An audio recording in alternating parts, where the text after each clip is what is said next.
थाना का लेवल वाला दारू यहाँ गांव में ले आकर बिक्री करता है। दारू? हाँ, थाना का जो जब्त दारू होता है ना, वो दारू उठा कर ले आता है। इसका बेटा वहाँ थाना में ड्राइविंग करता है। ये चौकीदार है, इसका बेटा वहाँ ड्राइविंग करता है। और यहाँ पूरे एरिया से दारू इस गांव में है, मोटरसाइकिल से, टेम्पू से ले करके उतार करके जो उसको विरोध करता है उसको फंसा देता है। तो घेर के चौकीदार पीटे लगल, मारे लगल, हमरा के सब गोटा भीड़ के। तो पुलिस प्रशासन कुछ नहीं किया? ना, सब ओकरे तरफ से। और माननीय मैं एसपी साहब को एक बार हाथ जोड़कर पुनः विनती करता हूं कि महोदय इस तरह की मामलाओं पे जो है ना आप ध्यान दीजिए। आप कहीं ना कहीं से आप इस तरह के मामलाओं पे ध्यान नहीं देते हैं। आखिर आप सोचिए कि एक चौकीदार थाने का कानून को हाथ में कैसे ले सकता है। नमस्कार, मैं भी पहुंच चुका हूं पूर्वी चंपारण के मोतिहारी के सदर अस्पताल में। बेड पे जो है यह जो महिला पड़ी हुई है यह एक विधवा है और पिछले कई महीनों से इनका पता नहीं मामला जो भी हो, क्योंकि कई बार मेरे पास इनके मामला को लेकर पिछले 6 महीना से फ़ोन आता रहा मेरे पास। इसके बीच मेरी बात जो इनके जो ढाका थाना पड़ता है, ढाका थाना के थाना प्रभारी महोदय से भी हुई और संज्ञान में शायद वो लोगों ने नहीं लिया, जिसका नतीजा यह है कि आज इस स्थिति में आ गई। इनके घर पे कोई नहीं है, कमाने वाला कोई नहीं है, 2 छोटे छोटे बच्चे हैं और एक बुद्धिजीवी के द्वारा एक विधवा को किस तरह से मार कर और रोड पर अधमरा करके छोड़ दिया गया था। वो वीडियो आप दिखा देंगे आपको, लेकिन उससे पहले मैं दिखा दूं कि आज वही महिला हैं जो पिछले 4 दिन से जो है ना ये मोतिहारी के सदर अस्पताल में एडमिट हैं। लेकिन सबसे बड़ी बात मैं बताने जा रहा हूँ, पत्ते की बात बताने जा रहा हूँ कि महिला इस हालत में आ गई, लेकिन अब तक जो है इस महिला के द्वारा दिए गए आवेदन पे यहाँ की पुलिस प्रशासन किसी भी तरह की कोई ठोस कार्रवाई नहीं किया और नहीं किसी के ऊपर कोई एफआईआर दर्ज करके इस मामले का जानकारी लिया गया। क्या नाम है आपका? जी सर, मेरा सरोज कुमार यादव नाम। सरोज कुमार यादव। कैसे कैसे मामला क्या हुआ था? सर ये जहाँ पे लड़ाई हुआ था वहाँ पे गिरी हुई थी, कोई नहीं उठाने वाला था। इसको हम उठा के हॉस्पिटल में। किस लिए हुआ था, क्या कारण था? ये सुबह के टाइम में अपना भैंस को खोलने के लिए द्वार पे जा रहे थे। जिस टाइम इसको मार के वहाँ पे फेंक दिया गया था। जब हम लोग जागे ना तो पता चला कि कोई गिरा हुआ है। जो गिरा हुआ देख करके ना कोई नहीं इसको कार्रवाई किया। फिर हम मुखिया के पास फ़ोन किए, मुखिया फिर उसके बाद में फ़ोन किए थाना आए और उठा के ले गए ढाका सरकारी हॉस्पिटल में। फिर वहाँ से ज़्यादा गंभीर चोट लगने के कारण वहाँ से रेफ़र कर दिया गया। फिर वहाँ से हम लेके आए यहाँ सदर हॉस्पिटल में। फिर यहाँ पे इनका इलाज चल रहा है। यहाँ पे थाना के कोई स्टाफ नहीं है उसके बाद? नहीं सर, इसके बाद ये बहुत बड़ी लापरवाही है पुलिस प्रशासन की और इसका मैं घोर निंदा करता हूँ। आपने जैसे ही वहाँ पे इंसानियत के नाते महिला को आपने ढाका जो भी वहाँ का अस्पताल है, पीएचसी है, वहाँ पे आपने लेकर गया, लेकिन वहाँ पे कंट्रोल नहीं होने के बाद आपको फ़ौरन यहाँ तक महिला को लाकर और यहाँ पे ट्रीटमेंट कराने के लिए आपको व्यवस्थित करके जाना चाहिए। साथ साथ आपको पता करते रहना चाहिए कि इस महिला अभी किस हाल में है और किस स्थिति में है। लेकिन सबसे पहले मैं आपको बता देना चाहता हूँ, अब चुप रहिए, रोइए मत, रोइए नहीं तो हम नहीं बना पाएंगे वीडियो नहीं बना पाएंगे। अच्छा, ये झगड़ालू हैं क्या? नहीं सर, बिल्कुल झगड़ा वाला करती हैं? नहीं सर, ऐसा नहीं है। तो परिवार में कौन कौन है? कोई नहीं है सर, एक सास है वो भी विधवा है, ये भी विधवा है। अच्छा, इनके बच्चे?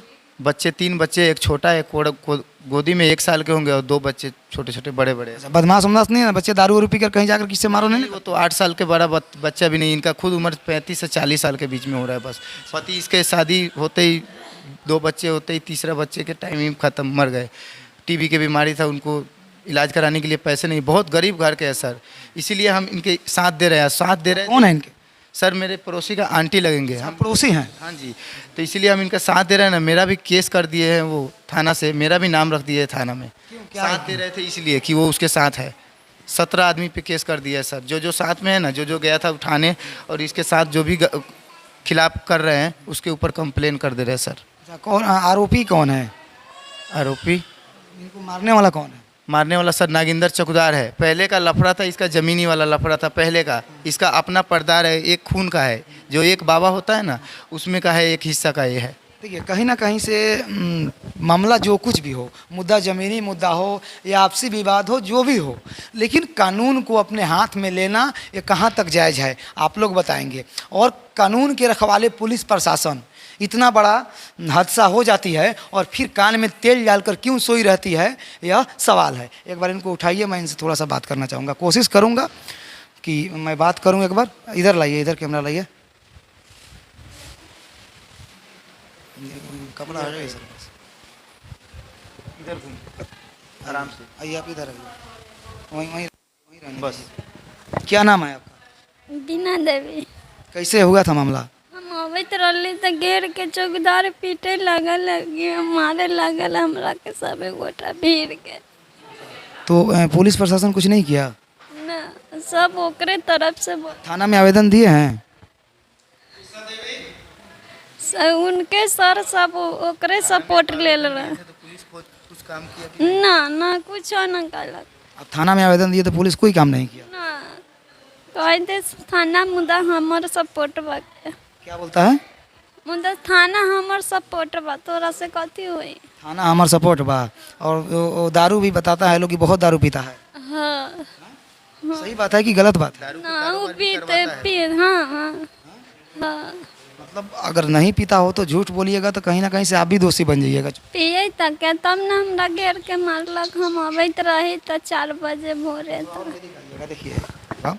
और ऐसे एक विधवा महिला को, असहाय महिला को, एक जो रक्षक होते हैं, जो चौकीदार हमारे एरिया के चौकीदार, उसके द्वारा किसी भी तरह की समस्या हो क्यों नहीं हो, लेकिन उसके द्वारा, एक थाने के चौकीदार के द्वारा बुरी तरह से बेरहमी से पीटना कहाँ तक जायज़ है, ज़रा आप लोग कमेंट करके बताएंगे। और माननीय मैं एसपी साहब को एक बार हाथ जोड़कर पुनः विनती करता हूँ कि महोदय, इस तरह की मामलाओं पे जो है ना, आप ध्यान दीजिए। आप कहीं ना कहीं से आप इस तरह के मामलाओं पे ध्यान नहीं देते हैं। आखिर आप सोचिए कि एक चौकीदार थाने का कानून को हाथ में कैसे ले सकता है, इस तरह से एक महिला को बेरहमी से कैसे मार सकता है, या आपसी ये लोग का विवाद है, मुझे मतलब उससे नहीं है, लेकिन आपसी विवाद होने के बाद एक महिला को इस तरह से मार कर, और अगर काश उस दिन महिला चली गई रहती, इसके 2 या 3 कितने बच्चे हैं सर? 3 बच्चे, 3 छोटे छोटे बच्चे हैं। इसके सर से इसके पति का साया भी चला गया है, और अगल बगल का लोग यहाँ हॉस्पिटल तक लाया है। लेकिन अगर महिला ये अगर मर जाती है तो उस बच्चे का कौन परवाह करेगा? एसपी साहब, एसपी साहब आपसे सवाल है, आप सोचिए, क्या एसपी साहब इनके बच्चे का भरण पोषण करवा सकते हैं? एसपी साहब, फिर गुनाहगार तो गुनाहगार ही होता है ना एसपी साहब, चाहे चौकीदार हो, चाहे थाने का हवलदार हो। गलत तो गलत है ना एसपी साहब? अगर कुछ भी उसने किया, अगर इन्होंने कुछ भी किया, इन्होंने कितना भी बड़ा अपराध किया, तो प्रावधान है, महिला को भी जेल जाना पड़ता है। मेरा नाम पूनम है। अच्छा पूनम, ये बताओ, देखो महिला बिल्कुल कमज़ोर है, और ये जो भी इनका गुनाह जो भी होगा, अभी हम लोग बात इनके गुनाह पे नहीं करेंगे। अभी बात यह करेंगे कि अगर ये महिला ने अगर कुछ गुनाह किया तो क्या एक थाने के चौकीदार द्वारा, किसी भी एक पुरुष द्वारा, एक महापुरुष द्वारा, पुरुष द्वारा मार इस तरह से मतलब अधमरा करना चाहिए, मारना चाहिए? नहीं। बेरहमी से। हम लोग नारी सशक्तिकरण पे बात करते हैं, महिला सशक्तिकरण पे बात करते हैं, महिलाओं की बात करते हैं, फिर आए दिन हमारे देश में जो है महिलाओं के साथ इस तरह से हो रहा है। आप एक महिला के नाते क्या कहना चाहती हैं? ये कहना चाहते हैं जो जिस महिला को मरना नहीं चाहिए। अब इसलिए विधवा हो गई है, उनका कोई देखनिहार नहीं है। इनके तो 3 छोटे छोटे बच्चे हैं। उनके छोटे छोटे बच्चे हैं, तो उनको देखने के लिए पालन पोषण, अगर मर जाते तो उनका पालन पोषण कौन करता है जी? इसलिए उनका जो उनका मैंने सपोर्ट कर रहा है, उनका ऊपर कार्रवाई नहीं करना चाहिए। कहीं ना कहीं से देखिए, यह मरी तो नहीं है, लेकिन हृदय विदारक घटना है। ये घटना दिल को झकझोर दे रहा है। इस बेड पे महिला पड़ी हुई है, तो लग रहा है ना कि एक 10 से 12 साल के बच्चे को सुलाया गया है बेड पे। सही बात है ना जी। और ऐसे महिलाओं के साथ एक पुरुष को, एक जेंट्स को मार कर और इस तरह से यहाँ तक पहुँचा देना कहाँ तक जायज़ है? और बाकी बात करेंगे। मैं थाना प्रभारी के पास भी चलूँगा, और मैं महिला के गांव तक भी चलूँगा, और कोशिश करूँगा कि आखिर थाना प्रभारी महोदय को ऐसा क्या समस्या आ गया कि इतनी बड़ी घटना को उनकी एक अपराधी बर्दाश्त दे देता है, लेकिन थाना प्रभारी महोदय घटना को 4 दिन हो जाता है, लेकिन अब तक संज्ञान में नहीं लेते हैं। जो भी वारदात करते हैं, नगिंदर है चौकीदार, जो भी मारपीट करते हैं, वो आदमी देखता है वारदात को, तो माने उसको क्या करते हैं, गवाही में केस में नाम डाल देते हैं। 17 गोरा के केस में नाम डाला हुआ है। तो ऐसे जो ऐसे करते रहेंगे तो फिर गवाह नहीं देगा ना कोई। कोई गवाह नहीं देगा, फिर वारदात पर वारदात करते रहेगा। ये नरकटिया जो गांव है ना, उसके आतंक से कोई भी नहीं बोलता है, कोई भी नहीं। ये तो हमेशा थाने में रहते। मतलब कहीं ना कहीं से लोगों का कहना है कि एक नागेंद्र राय चौकीदार ने पूरे गांव को तबाह कर दिया है और पूरे गांव में तबाही मचा दिया है। डीआईजी तक का गया है, डीआईजी तक कागज वो अभी दबा दिया है। ढाका थाना ये जाके दबा दिया है डीआईजी तक के कागज। खैर देखिए, डीआईजी सर के कागज तो ये लोग नहीं दबा पाता होगा, लेकिन वहाँ पे यह होता है कि वो लोग ध्यान नहीं देता है और उन लोगों को बड़े बड़े अफसरों को ध्यान नहीं देने का यह कारण होता है कि छोटे लोग जो हैं फिर इस तरह के जो हैं गांव क्षेत्र में जो है दहशत फैलाते हैं और अपराध करते हैं। तो कहीं ना कहीं से ये काफ़ी निंदनीय है और इस पर हमारे पुलिस प्रशासन व्यवस्था को ध्यान देने की ज़रूरत है और ऐसे ऐसे अपराधी छवि के लोगों के ऊपर जो है शिकंजा कसने की ज़रूरत है। नागेंद्र चौकीदार का बेटा दारू का काम करता है, दोनों बेटा दारू के काम करता है और थाना का लेवल वाला दारू यहाँ गांव में लेकर बिक्री करता है। थाना का दारू, हाँ, थाना का जो जब्त दारू होता है ना, वो दारू उठा कर ले आता है इसका बेटा, वहाँ थाना में ड्राइविंग करता है। ये चौकीदार है, इसका बेटा वहाँ ड्राइविंग करता है और यहाँ पूरे एरिया से दारू इस गाँव में है मोटरसाइकिल से टेम्पू से लिया करके उतार करके जो उसको विरोध करता है उसको फंसा देता है। अभी भी आप लोग चले जाइएगा ना, अभी भी लाठी लेके हम लोग पर सब टूटेगा, आपसे कह रहे हैं। आप तो चले आखिर एक आदमी गांव में इतना मजबूत कैसे हो सकता है? और उल्टा जाके थाना में कहेगा सो थाना उसी का बहुत आतंक है और थाना कोई नहीं आते हैं सब उसी के पक्ष में। उसके सामने कोई नहीं बोलता है, ठीक है? नहीं जी नहीं।